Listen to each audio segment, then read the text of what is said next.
महाभारत कथा। धृतराष्ट्र, पांडु तथा विदुर। सत्यवती के चित्रांगद और विचित्रवीर्य नामक दो पुत्र हुए। शांतनु का स्वर्गवास चित्रांगद और विचित्रवीर्य के बाल्यकाल में ही हो गया था, इसलिए उनका पालन पोषण भीष्म ने किया। भीष्म ने चित्रांगद के बड़े होने पर उन्हें राजगद्दी पर बिठा दिया, लेकिन कुछ ही काल में गंधर्वों से युद्ध करते हुए चित्रांगद मारा गया। इस पर भीष्म ने उनके अनुज विचित्रवीर्य को राज्य सौंप दिया। अब भीष्म को विचित्रवीर्य के विवाह की चिंता हुई। उन्हीं दिनों काशीराज की 3 कन्याओं अंबा, अंबिका और अंबालिका का स्वयंवर होने वाला था। उनके स्वयंवर में जाकर अकेले ही भीष्म ने वहां आए समस्त राजाओं को परास्त कर दिया और तीनों कन्याओं का हरण करके हस्तिनापुर ले आए। बड़ी कन्या अंबा ने भीष्म को बताया कि वह अपना तनमन राजा शाल को अर्पित कर चुकी है।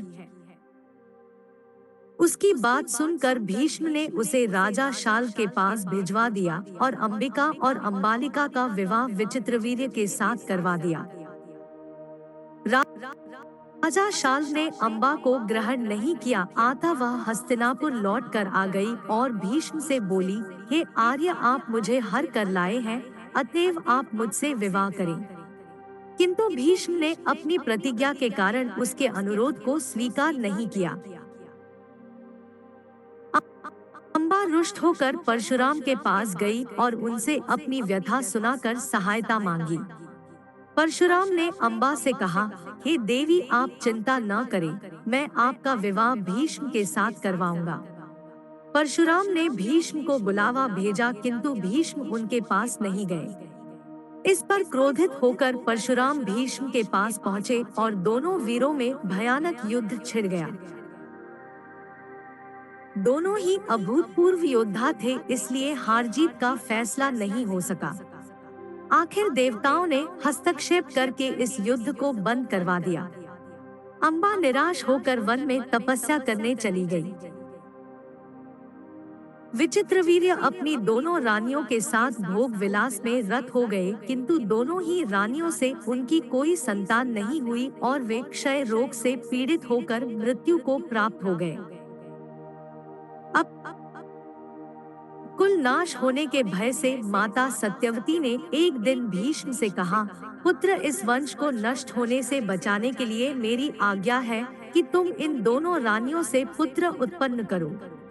माता की बात सुनकर भीष्म ने कहा, माता, मैं अपनी प्रतिज्ञा किसी भी स्थिति में भंग नहीं कर सकता।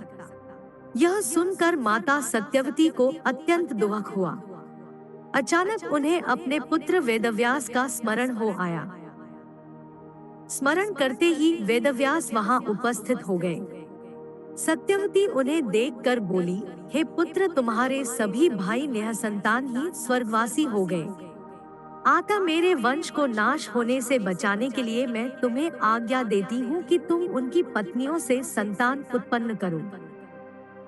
वेदव्यास उनकी आज्ञा मानकर बोले, माता, आप उन दोनों रानियों से कह दीजिए कि वे 1 वर्ष तक नियम व्रत का पालन करते रहें, तभी उनको गर्भ धारण होगा। 1 वर्ष व्यतीत हो जाने पर वेदव्यास सबसे पहले बड़ी रानी अंबिका के पास गए। अंबिका ने उनके तेज से डरकर अपने नेत्र बंद कर लिए। वेदव्यास लौटकर माता से बोले, माता, अंबिका का बड़ा तेजस्वी पुत्र होगा, किंतु नेत्र बंद करने के दोष के कारण वह अंधा होगा। सत्यवती को यह सुनकर अत्यंत दुख हुआ और उन्होंने वेदव्यास को छोटी रानी अंबालिका के पास भेजा। अंबालिका वेदव्यास को देखकर भय से पीली पड़ गई। उसके कक्ष से लौटने पर वेदव्यास ने सत्यवती से कहा, माता, अंबालिका के गर्भ से पांडु रोग से ग्रसित पुत्र होगा। इससे माता सत्यवती को और भी दुख हुआ और उन्होंने बड़ी रानी अंबालिका को पुनः वेदव्यास के पास जाने का आदेश दिया। इस बार बड़ी रानी ने स्वयं न जाकर अपनी दासी को वेदव्यास के पास भेज दिया। दासी ने आनंद पूर्वक वेदव्यास से भोग कराया। इस बार वेदव्यास ने माता सत्यवती के पास आकर कहा, माते, इस दासी के गर्भ से वेदांत में पारंगत अत्यंत नीतिवान पुत्र उत्पन्न होगा। इतना कहकर वेदव्यास तपस्या करने चले गए। समय आने पर अंबिका के गर्भ से जन्मांध धृतराष्ट्र, अंबालिका के गर्भ से पांडु रोग से ग्रसित पांडु तथा दासी के गर्भ से धर्मात्मा विदुर का जन्म हुआ।